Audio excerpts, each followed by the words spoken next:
I guess, Nicole, why don't we start with, let's go back a little bit in history before we talk about Archives Month here, because you were just showing us some very interesting books that show the history of how libraries would have even started here before modern day libraries were a thing. Can you tell us about that?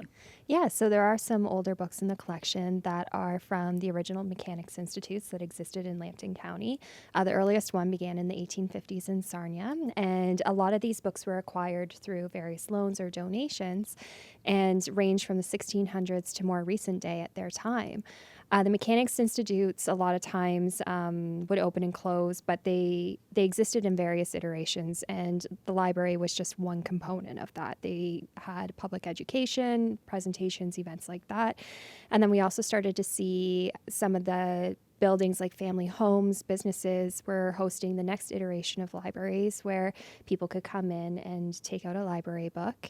And it was often a member in the community who would serve as the librarian there. And then once we have the Public Library Act coming into play in the late 1800s, that's where we have the introduction of free public libraries, where anyone could come in with a card and access the facilities.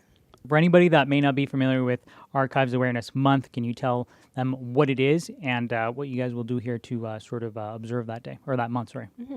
So, Archives Awareness Month is an initiative that's set forth to help educate on what an archives is, what we do, the types of material collect, and how we serve the community.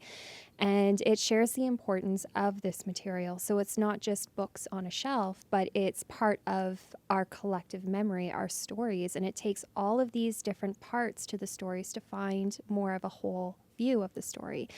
And it's advocacy and accountability. So one aspect of what we do here is preserve these stories, but we also look at making this material accessible to the public.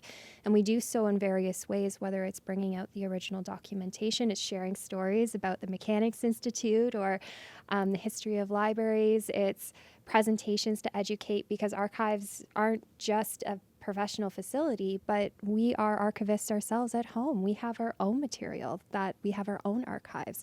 And so we educate on what we can do to preserve that material for the long term and for generations to come.